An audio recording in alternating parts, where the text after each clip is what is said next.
তো এটাতে আছে হচ্ছে নতুন কয়েল, আর এই পাশে এটা হলো হচ্ছে পুরনো মেশিনে লাগানো আছে। তো আগে কয়েলটাকে আনবক্সিং করে নিই।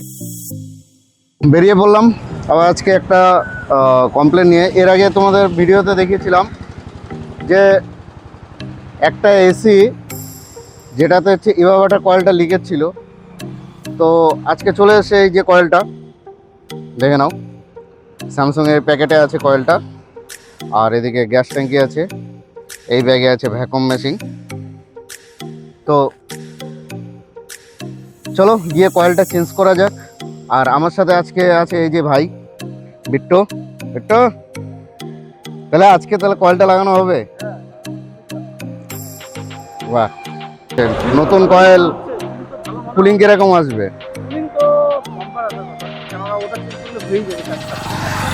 আর লিকেজ আর কোনো কিছু নেই তো? দেখো, লিকেজের ব্যাপারটা কি, আমরা যখন এর আগে আসছি তখন অলরেডি ওই মেশিনে একজন কাজ করেছে, এটা আমরা দেখেছি, ফ্রিজিংটা দেখেছি। ঠিক আছে, তো আশা করি অন্য জায়গায় তো লিক হওয়ার কথা না, এটা চেঞ্জ করলে আশা করি হয়ে যাওয়ার কথা আর পারফেক্ট হবে। এটাই আপনাদের কাছে এটাই রাখবো।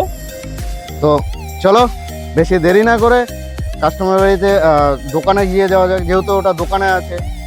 তো চলো যাওয়া যাক, গিয়ে এভাবে একটা কয়েলটা যা আছে ওটা চেঞ্জ করে তারপর গ্যাস চার্জিং করা যাক। তো এটাতে আছে হচ্ছে নতুন কয়েল, আর এই পাশে এটা হলো হচ্ছে পুরনো মেশিনে লাগানো আছে। তো আগে কয়েলটাকে আনবক্সিং করে নিই।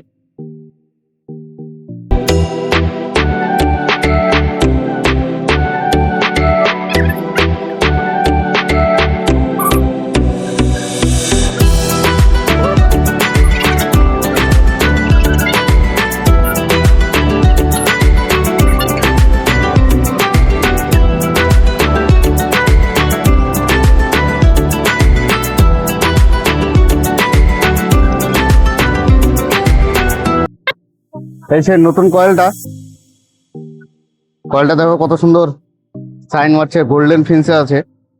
আগেরটাও গোল্ডেন ফিন্সে ছিল। তো চলো বেশি দেরি না করে কয়েলটা চেঞ্জ করা যাক, চলো। তো আমাদের নতুন কয়েলটা এখানে সেটিং হয়ে গেছে, এই যে দেখে নাও, সুন্দর করে সেটিং করে দিয়েছি, মেশিনটা হ্যাঙ্গিংও করে দিয়েছি।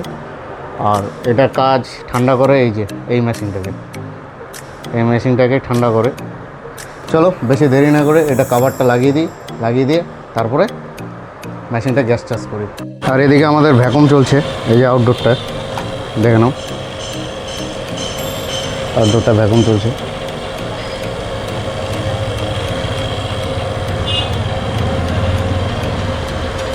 চলুক, ভ্যাকুম কমপ্লিট হলে তারপর আমরা গ্যাসটা টপ আপ করি। তো আমাদের হচ্ছে গ্যাস চার্জিং কমপ্লিট হয়ে গেছে। তো দেখে নাও, এটার R32 নাম্বার গ্যাস, আমরা রানিং রেখেছি 160। তো কাজ আমাদের টোটাল কমপ্লিট হয়ে গেছে, মেশিনটা সুন্দর খুব ঠান্ডা হচ্ছে। তো চলো, বাইরে তো প্রেশার তো বোঝা যাচ্ছে, 150 PSI রেখেছি। চলো ভিতরে গিয়ে দেখি কীরকম ঠান্ডা হচ্ছে, চলো যাওয়া যাক।